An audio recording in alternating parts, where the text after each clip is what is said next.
Hey, what's up guys? Alex here with a new video, and today we're doing a review on Canon's new 50mm 1.2L for the RF mount. Now, I'd be lying to you if I told you I bought the Canon EOS R for the camera body. Obviously, it's missing a lot of features. Now, we'll talk about the camera later because it's more than what it seems like on paper. I've actually fallen in love with it. But the reason I bought the camera was because of lenses like this.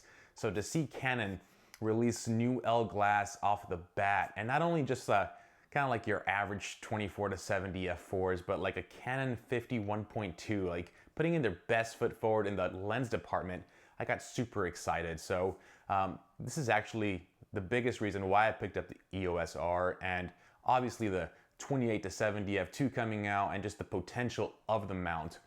But here we have the lens, guys, and I've used it for a few weeks, and let me tell you, I am absolutely in love with it. Beyond in love. This lens has blown me away in every single aspect. So I want to do this review in three different parts. I want to cover a build quality, image quality, and overall value. So let's go ahead and get started, guys, on the build quality of the lens. Now, taking a look at the lens, guys, as you can see, this is using Canon's new design language with the control ring in the top. Now, the control ring does have a clickiness to it, and you can actually hear an audible click. If you send this lens to Canon, they're able to de-click it. So if you want to use it for a video and you don't want to have that audible click, they are able to do that for an additional fee. I'm not sure what that is, but the option is there. Now, this lens is a fly-by-wire focusing system, which means it's all electronic. There is no feedback when kind of manually focusing the lens.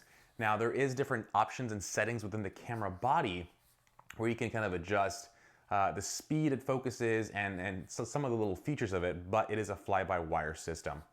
Now, on the side, you do have a autofocus, manual focus switch, and you do have a focusing limiter switch as well. Now, this is using Canon's pedal type lens hood, and this lens hood does click in place. And one thing that's very different is inside it does have no different kind of coating. It's all plastic. I know some different lens hoods did have some felt-like material. This lens hood is all plastic, but when it's clicked in, it feels solid. Now, one thing I want to point out is the big focusing motor. So this lens internal element does move back and forth, and you can actually feel it. You actually feel it a lot. While you have the camera kind of next to you, if you're having continuous autofocus, you will feel it hunting more than any other Canon lens I've ever had. Now, it's not necessarily a bad thing. It's just something I wanted to point out. The focusing motor is quiet, but when it's in hand, you definitely feel it kind of go back and forth. It's a very long throw that it has, and it's noticeable. And lastly, guys, this lens is made out of plastic. Now, I'm not saying it feels cheap. You can definitely feel it's made out of plastic and not metal, but this lens is a heavy lens. It does have some weight to it. So Canon clearly went with plastic to keep the weight down. I think if this lens was metal, it would just weigh a ton more. So I'm not really complaining about it, but I wanted to point that out. So when looking at build quality, guys, I'm gonna go ahead and give this lens a 9 out of 10. That motor inside does scare me a little just because of the fact that when you do feel it kind of focusing in and out, it is a heavy feel. Like you feel the lens working. And I've never had a lens that's worked that hard to focus. It's something I haven't felt before in a lens. Now, I'm not sure if it's because it's plastic or what it is. Again, it's a big kind of motion to go forward and back to focus, and concerns me a little, but again, I'm sure Canon's tested these, so it should be fine. That's the reason I'm giving it a 9 out of 10. Now, going towards image quality, guys, here's where this lens absolutely shines.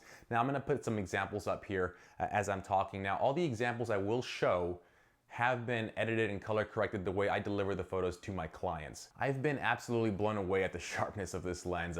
Actually, let me go ahead and show you a specific photo here. I took this photo at a bar, just casually pulled the camera out, took a photo of my friend at 1.2, and it is tack sharp. Like, I've never had a lens that is usable at 1.2. So Canon's old 50 1.2 could go to 1.2, but I never used it. It was just so soft. Chromatic aberrations were out of this world. There was no need to do that.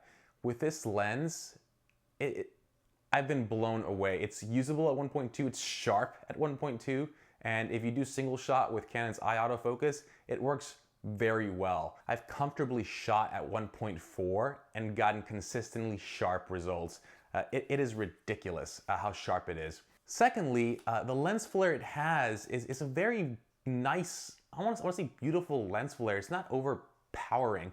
So I'm actually shooting this video with Canon's 35L. Was my favorite lens before this 50 1.2. But one thing about Canon's 35 1.4 Mark II, it has a noticeable flare. It's almost like a very pronounced small green dot. And I'll try to show an example here.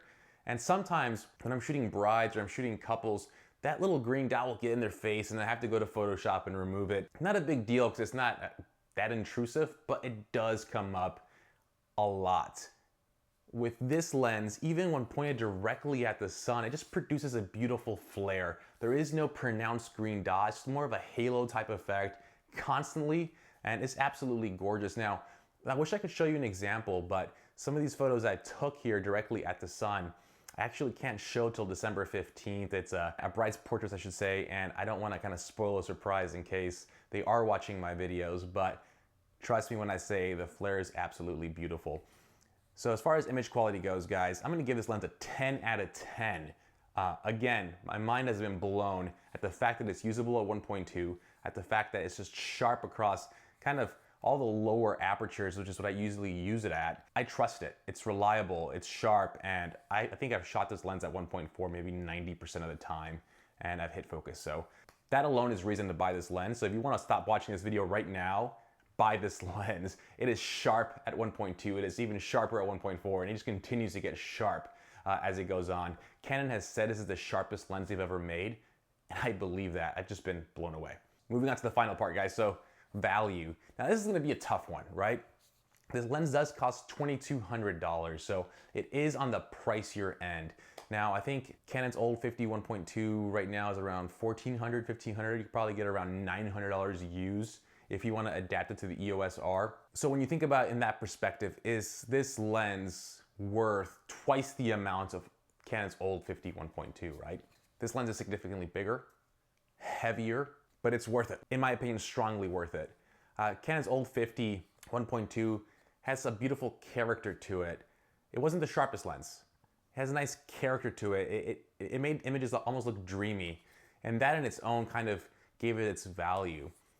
But this lens sharpness is at another level, but at the same time, it's not this rough sharpness. It's still pleasing to the eye. It hasn't been so sharp that the people I'm photographing look ugly or hideous or shows all their imperfections. And I think Canon just nailed it. So when you look at the $2,200 price tag, if you're looking for Canon's best, it's absolutely worth it. I don't see this lens dropping in price anytime soon. Usually Canon's lenses do take their time, especially when they're new, and a good lens to kind of reference is their latest 85 1.4 IS. It's been in the market for about a year now, maybe a year and a half, and still hasn't had any reasonable or crazy price drops. I think it went on sale once. So if you're thinking about picking up this lens for your Canon EOS R, and you're debating if it's worth the $2,200, it absolutely is. They knocked it out the ballpark here with this lens, and it is now my favorite lens to shoot with, period. Even though it's big, even though it's heavy, I absolutely love it. And because of this lens, I've used my EOS R more in weddings than I have my 1DX Mark II here in front of me. And not because the camera's better, but because this lens is so damn good, I just want to use it. And that alone explains how much I love this lens. So hopefully you enjoyed this review. Hopefully it wasn't too boring. If you're on the fence, get it. Absolutely worth every single penny. So guys, as always, please like this video, please subscribe, and I'll see you on the next one. Have a good one. Peace.